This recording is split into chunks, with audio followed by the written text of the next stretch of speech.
Well, it's happening again, so let's talk about it. I was asked to talk about what happened to black women pre-election, the high level of harassment that a lot of black women experienced for saying that they were voting for Harris, specifically from white leftists and never Kamala people, and I'm going to talk about that. But also I need to make a few things clear. We are here to analyze the social norms and values that we were taught as white people, specifically as people raised as white women, in order to figure out what is stopping us from creating authentic community with each other and being safe for marginalized people. So if you're not interested in that, you can have a look and go on your merry way. We're not relitigating the election, and we're not arguing about which of the many genocides happening right now is the worst. We're just not doing that. So back 2 falls ago, when the war first started, and it became fairly obvious that Biden was either uninterested or actively resistant to stopping, mitigating, doing anything about it for whatever personal reason he had.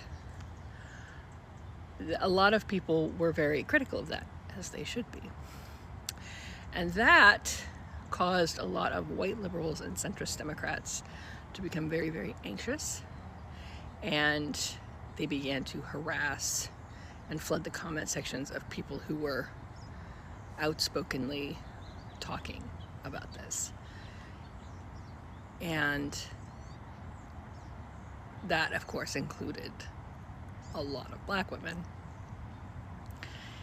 And they did that because my take on it was these were mostly people who didn't think Trump would win and were absolutely like gobsmacked the first time around and traumatized.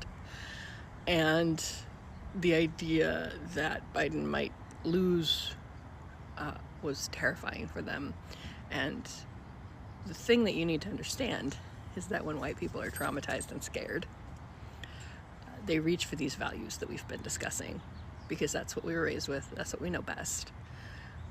Hierarchy, conformity, punishment. Talk about punishment in other videos. I've already talked about the other two. And they started trying to make sure that everyone fell in line, right? So over time, as it became more and more obvious what was going on, another group of white people sort of rose to prominence, especially on this app, I think. And these were the ones who were deeply, deeply concerned about what was happening. But they had, this is my take on it, they had, in their efforts to not feel helpless, in their efforts to feel like they were doing something, in their efforts to be supportive, they had consumed an unhealthy amount of war crime. And let me be clear, it's important to bear witness, it's important to raise awareness. But I believe these people did it without the intentionality and the care, plan necessary to put yourself through something like that. And I'm not going to say that they all gave themselves PTSD, but they definitely traumatized themselves doing it. And again, traumatized white people start grabbing harder onto hierarchy, conformity, and punishment, because that's what we understand and that's what we know. So they started leaning harder into that, and it became, are you saying anything? What are you saying? Are you advocating in the right way? Are you, and people were run off this app for simply not having the bandwidth to discuss it. People were scolded for not donating to the right causes or doing it the right way. And that kind of was picking up steam. And then Biden stepped aside last year. And I honestly think what set everyone off was the fact that so many people were excited for Harris. And I think a lot of, this is my take again, I think a lot of white leftists and traumatized activists were afraid that if a president came into power that everyone was excited about and supported, that they would no longer push back against what was happening. And so again, having that trauma, having that anxiety, they doubled down, and it became, you can't vote for her. Now, to be clear, I think that they thought she was going to win anyway, and I think they were just trying to keep, the most gracious rendition I have is they were just trying to keep people from getting so excited about her that they stopped supporting other things. But that was never going to happen.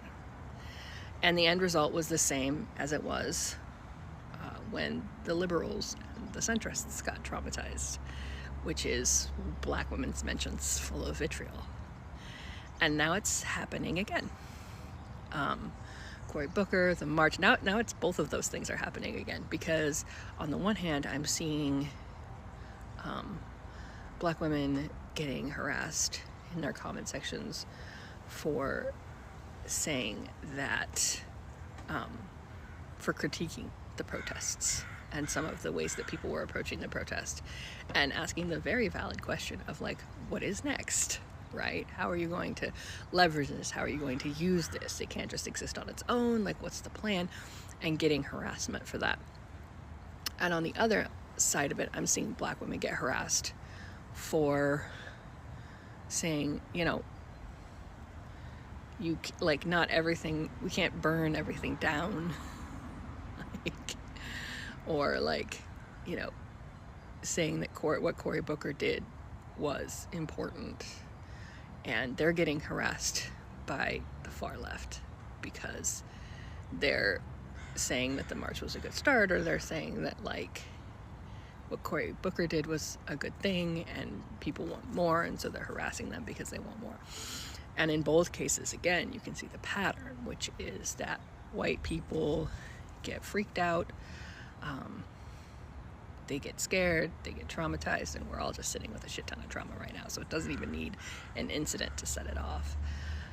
And then they cling really hard to this hierarchy, this conformity, and this punishment of people who don't conform. And it always ends the same way, right?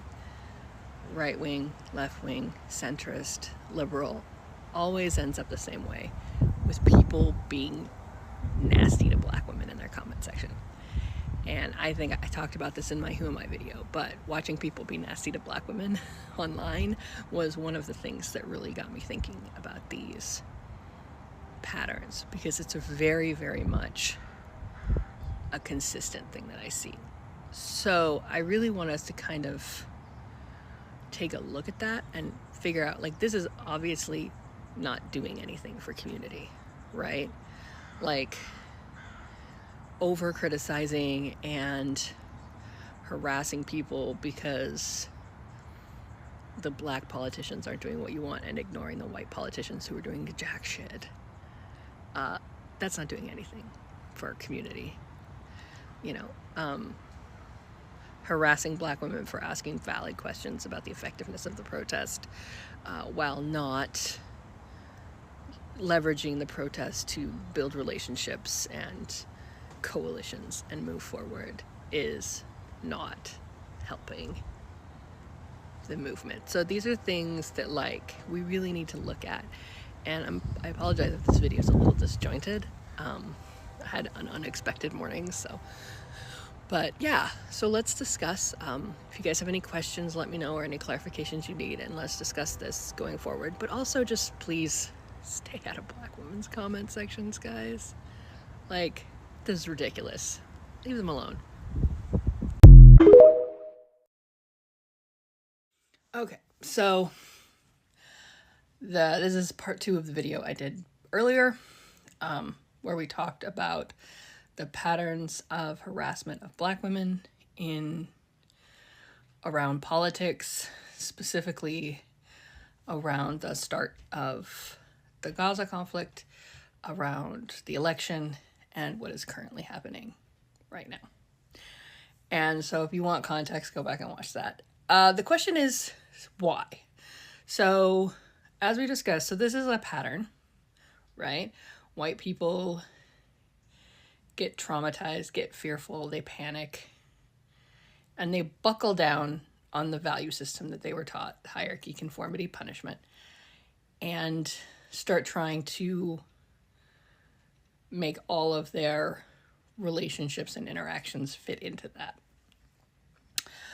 Which is obviously terrible for community building, and that's why we're here to discuss this kind of thing. But why is it that it always ends up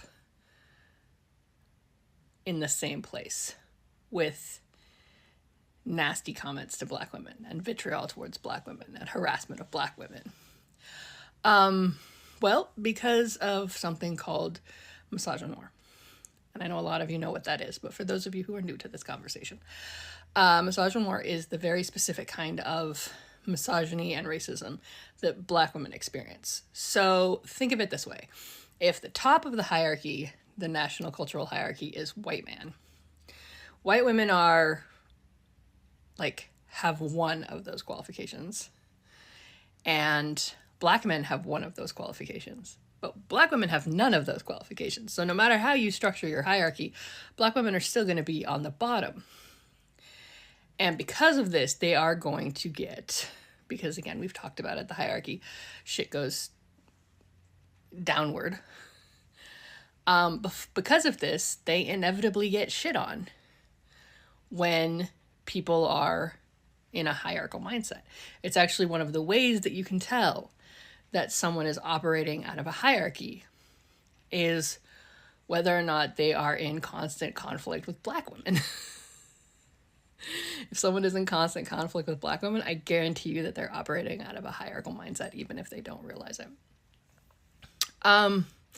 The other reason that this happens is because of redirected anger. And I've mentioned this before, but I'm going to talk about it a bit more.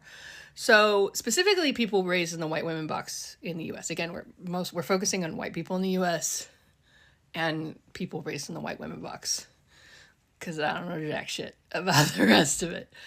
But specifically, white women are taught to redirect our anger away from people that can hurt us. So anytime, and that is why, that's why you see, Cory Booker, AOC, Jasmine Crockett, that's why you see these Black people and people of color coming under fire while white politicians don't get shit on. That's why you see Democrats coming under fire and Republicans not getting, the smoke from a lot of people, because we are trained to redirect our anger and fear and rage away from the people who can hurt us and towards the people who are safe. Now, in certain circumstances, that redirection is normal. That's a developmental stage. My kid does that, right? When he's with me and his dad, he can express himself. He has restraint collapse after school. He can redirect his frustrations towards us because he knows we're safe and we're okay to do that with. When you are an adult redirecting your anger at someone who has not consented to be the focus of that anger, that's a bad thing.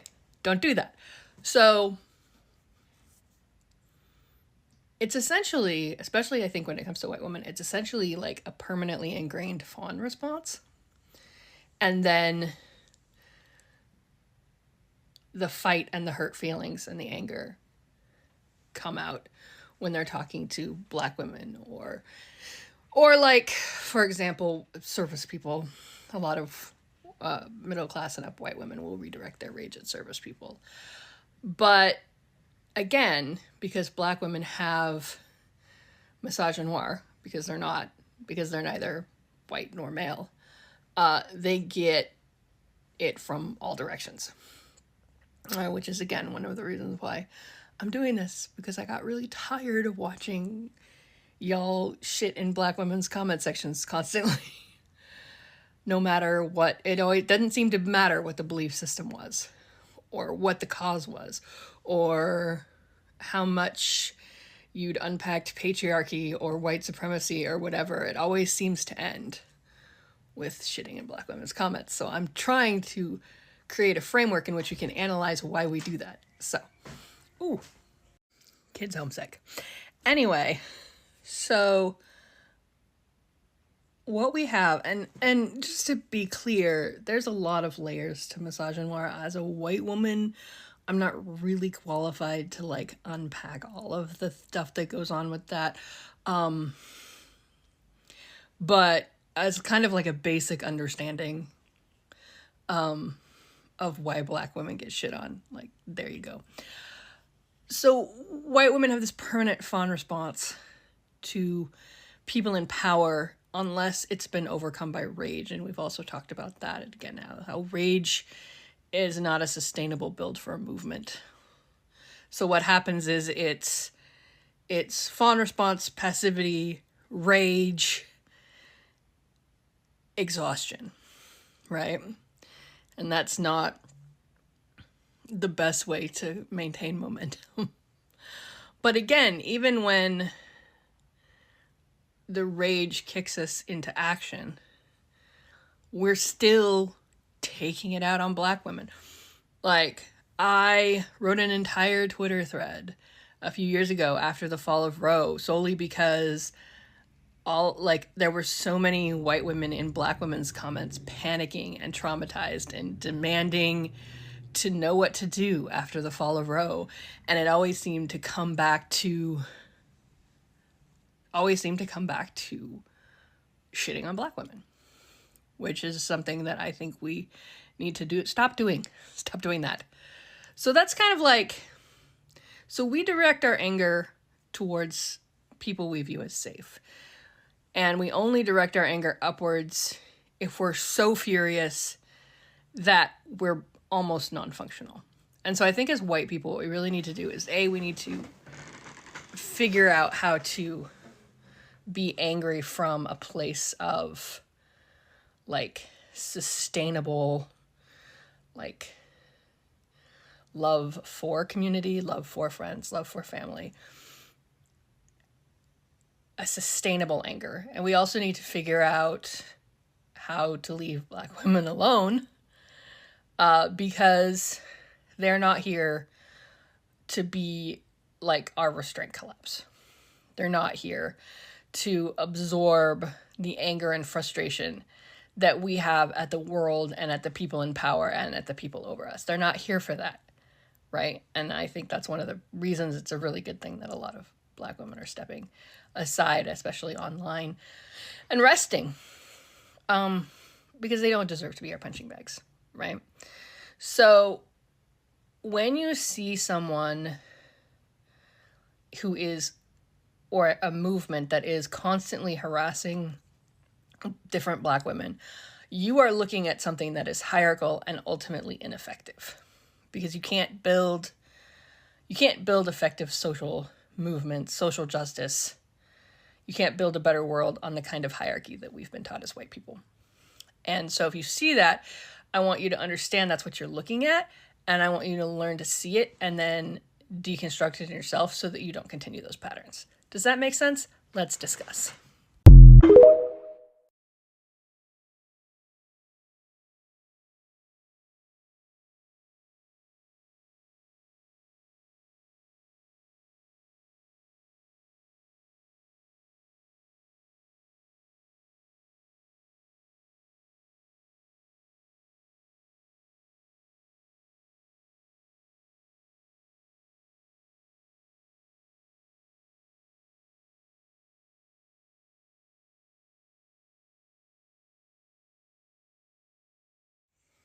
Oh, we can't criticize black people? You're saying we can't criticize black people? Yeah, exactly. I am saying that.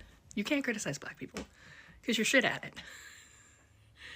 Listen, unless you as a white person have the ability to build community the way that black people do, and have devoted the same amount of energy and depth and time to critiquing white people as you have to critiquing black people, you're not allowed to criticize black people. And even if you had met those qualifications, which you didn't, they don't need us. They're perfectly capable of collecting their own. I've never seen a black person with a bad take on this app that hasn't immediately been called out by like 3 or 4 other black people or more. Black people collect their own. We do not. So no, you're not allowed to criticize black people until you've proven that you can actually corral and contain and build community with and criticize your own people. Okay? Stay out of black women's comments.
So I'm gonna need white leftists to listen up. Actually, I'm gonna need all of my lovely fellow white people to listen up.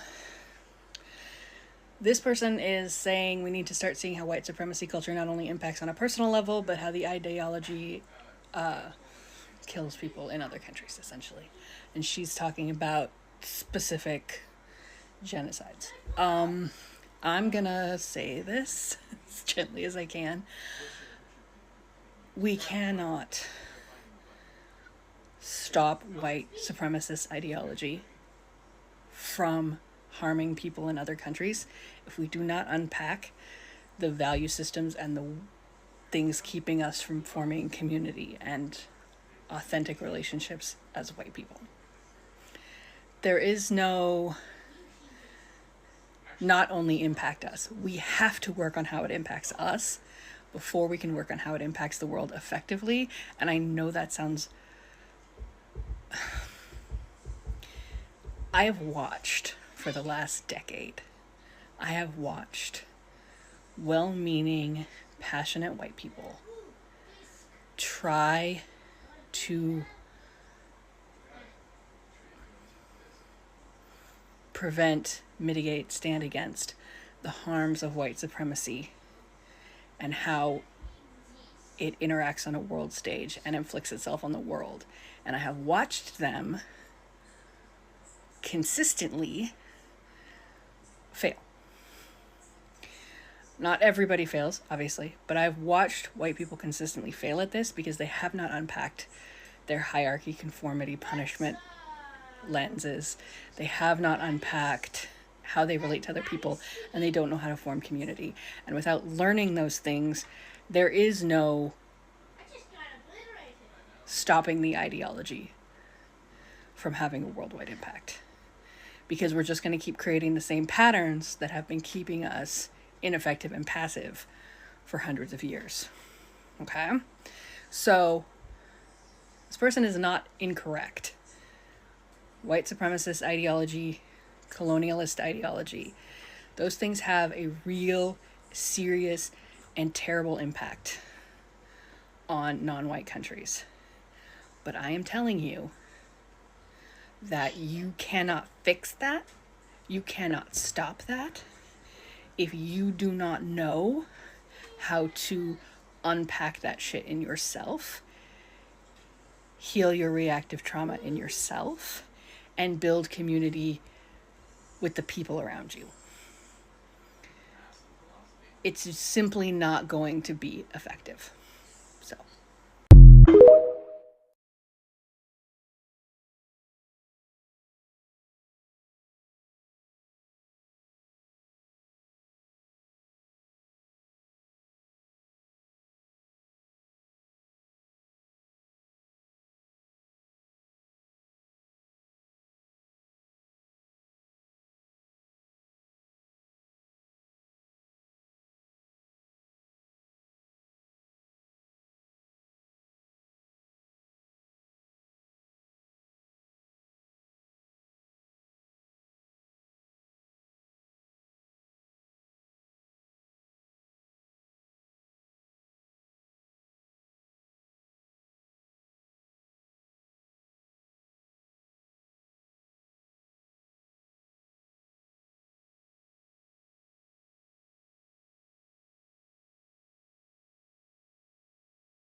Hey y'all, I'm gonna get back here to making videos shortly, hopefully, but until then I got a pro tip for you.